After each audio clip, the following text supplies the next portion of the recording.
नाशिक जिल्ह्यातील उत्तर पूर्व भागात असलेल्या बागलाण तालुक्यातील तळवाडे भामर परिसरामध्ये जवळपास 25 वर्षापासून सुरू असलेल्या मागणी संदर्भात अद्यापर्यंत कुठल्याही प्रकारची ठोस भूमिका घेण्यात आलेली नाही। त्या पार्श्वभूमीवरती नाशिकच्या बागलाणच्या तळवाडे या शहरामध्ये संपूर्ण गाव आता पाण्यासाठी आमरण उपोषणासाठी बसलेत। आपण बघू शकतो ज्या पद्धतीने सकाळपासून अनेक गावकरी जवळपास संपूर्ण गाव या ठिकाणी आमरण उपोषणासाठी बसलेत। विना पाणी विना अन्नत्याग करत या ठिकाणी आंदोलन सुरू केलेच। शासनाकडे अनेक वर्षापासून सुरू असलेल्या मागण्यांना देखील आतापर्यंत कुठल्याही प्रकारचा न्याय या ठिकाणी ग्रामस्थांना मिळेल नाही।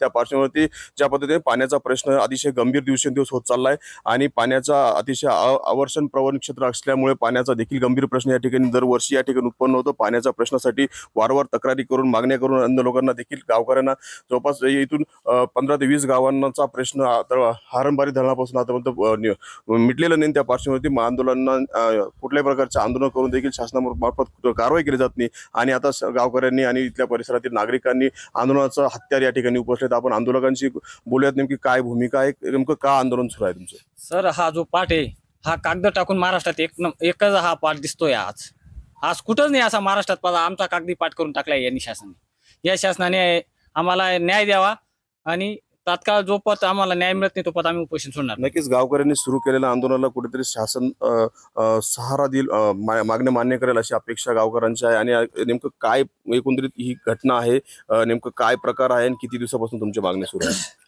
ही मागणी आमची वेळोवेळी म्हणजे ही आमची जवळपास ही तिसरी पिढी आहे। आमच्या 2 पिढ्या गेल्या, मी तिसऱ्या पिढीचा प्रतिनिधी आहे आणि आम्ही एवढ्या दिवसापासून ही मागणी करत आहोत। परंतु राजकीय शासकीय प्रशासकीय या उदासीनतेमुळे आमची मागणी ही कायम राहिली आणि आमच्याकडे दुर्लक्ष केलं गेलं आणि आमचा जलसिंचनाचा प्रश्न हा मार्गी लागला नाही। हा पाठ ठिकठिकाणी लिकेज आहे, सर्व पाठ फुटलेला आहे। या पाठामध्ये नैसर्गिक पाणी आलं नाही पाहिजे, जेणेकरून जर शासनाने पाणी सोडलं आणि नैसर्गिक पाणी आलं तर पाठ कुठेतरी फुटू शकतो आणि त्या शेतकऱ्यांचं नुकसान रस्त्याने होऊ शकतं। पूर्ण पाठ जिथून येतो 0 ते 27 किलोमीटर पासून, असं कोणी शेतकऱ्याचं नुकसान देखील नको व्हायला, म्हणून तो पाठ पूर्ववत करून आणि आमच्या धरणामध्ये पाणी आलं पाहिजे की आमचं भविष्य जे आहे ते भविष्य सुखकर होईल आणि आमचा जलसिंचनाचा आतापर्यंत आपण केलेल्या मागण्यांमध्ये न्याय मिळाला नाही म्हणून आपण अन्नत्याग आंदोलन सुरू केलेले आहे। आता याच्या पुढची भूमिका काय असणार आहे आपली? आता याच्या पुढची आमची भूमिका असणार आहे, आज आम्ही शासनाला निवेदन दिल्याप्रमाणे आज आम्ही उपोषणाला बसलेलो आहोत।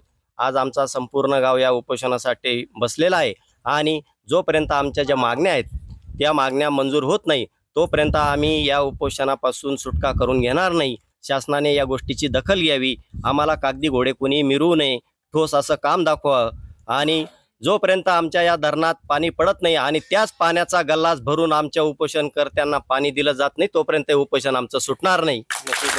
ज्या पद्धतीने बागलाण तालुक्यातील उत्तर पूर्व भाग हा अतिशय दुष्काळी भाग असतो, ज्या वारंवार मागण्या करून देखील या ठिकाणी पाण्याची उपलब्ध अशी सुविधा शासनामार्फत करण्यात आलेली आहे। त्याच्या निषेधार्थ आज अन्नत्याग आंदोलन सुरू करण्यात आलेलं आहे।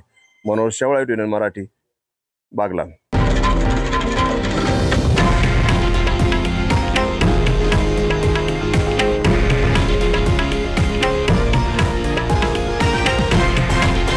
हे आहे देशातील नंबर 1 न्यूज नेटवर्क आणि आपण पाहत आहात TV9 मराठी, एकमेव।